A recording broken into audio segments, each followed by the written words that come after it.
Hey there, we are the Rob and Holly Show back at Tortuga Music Festival with Greylan James. Let's go. And we were just talking that we saw you recently at the head of your label's house, which is True. His garage is like 5 times bigger than my house. Well, he's into race cars. Yes. And have you ever seen anything like, because he's got race cars everywhere. I've never seen anything like it. My parents were super into like NASCAR growing up and just any type of racing. And so Really? like I've seen cars like that, but like Hot Wheels, not the real thing. When you walk in, you're like, that was Jeff Gordon's car. Like he had Jeff Gordon's car in there. And That's I was like, nuts. And Dale Earnhardt's race suit, and I'm just like, Are you taking pictures and sending them to oh, your I was parents? absolutely taking pictures. I was like, look at this. Look what's going on. They're like, where are you right now? Like, I'm what is going on? What kind of life is our son living now? They think it's a movie, and it's awesome. Really? They're going to be so proud. Do you So feel proud. like that though sometimes now? Because Oh, absolutely. when you look at your track record, you've written for pretty much any artist you can think of. I did want to ask, who have you not written for? Because that would be a shorter list. That you want to. That you have like success with, because it's everyone, right? Oh It's gosh, like, that's a good. or do you have someone that you're like, I haven't written this person, but they're on my like,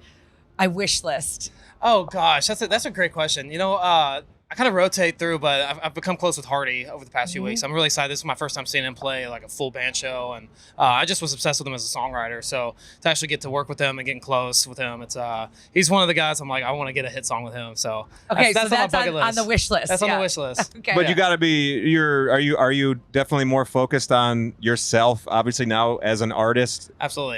You were doing the songwriting thing for a while, but now you're like, hey, this is my time to be an artist. Oh, absolutely. Well, it's exhilarating hearing somebody sing your thoughts and your words on the radio and hear it come through a car door. That's really exciting. But nobody really ever grows up thinking, hey, like I want to be a songwriter. Like you think of like the lights and the fans and going out and doing the whole thing. So touring, actually putting out my own music and hearing my songs on the radio, my voice, that's the dream that I've had since I was a little kid. I think some people might have that because they might not feel comfortable, That's true. like on the stage or whatever like that. Yeah. But yeah, when you're like, no, this is my dream. Like, Well, I this is- absolutely got to yeah. that point when I got to Nashville. I figured out about the songwriting thing. I'm like, this is cool, but like then I definitely, when I would go see my songs played in front of thousands of people, I was like, this is awesome, but I wish I was up there. And one of those songs is The Next Thing You Know. Yes. And we like to get the story behind the song. And we've never heard your version of the story. Yeah. So can we hear how exactly that song came to be? And it's where were you, what were you thinking, and what were you drinking? Oh my gosh, absolutely. A lot of coffee. So I just got back from the road. Jordan had just got back from the road, and we were riding because Jordan needed one more song for his album. And he came in and he was like, I need an up-tempo, like just a show opener song. Okay. And so I was like, I've got you, dude. I've got this idea called Next Thing You Know.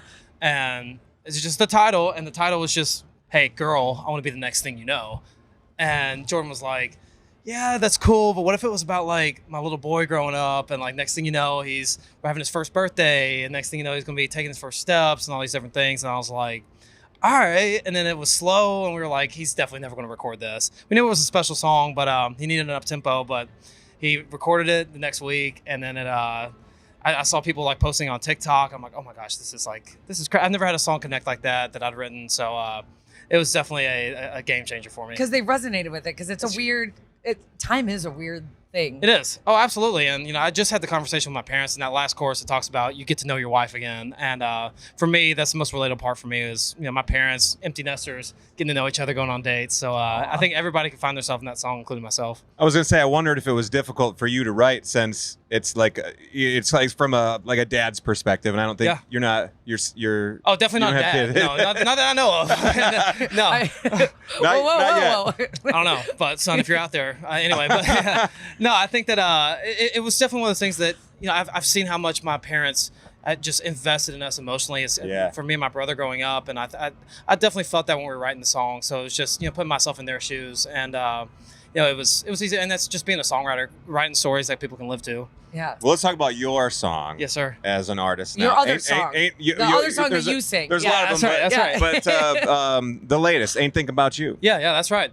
That was a song that I wrote in Key West in a hot tub with my buddies, and we were just drinking some high noons, just having a good time. And then we wrote that song, just wanted to write kind of an earworm type of thing that people could just get on a boat, drink to. And wrote that song. Again, that was another one that I never thought I'd release. And then posted on TikTok once, and it just caught on fire. And that's been one that like really took off for me. And I just played over here at the next Nashville stage, and the whole crowd was singing to it. It's pretty wild to watch. Oh, I love that. Like you're like hanging in the hot tub, and the next thing you know, no pun intended, I'm so sorry. Just crushing it. Right. You you have the next hit song. Like, this is fantastic. Oh yeah, and that's just the magic of writing songs. I mean, you never know when they're going to drop into your lap, and I'm just thankful to do it. Is there any other weird places that you've gotten inspiration where it was like, well, this is a weird place to have this?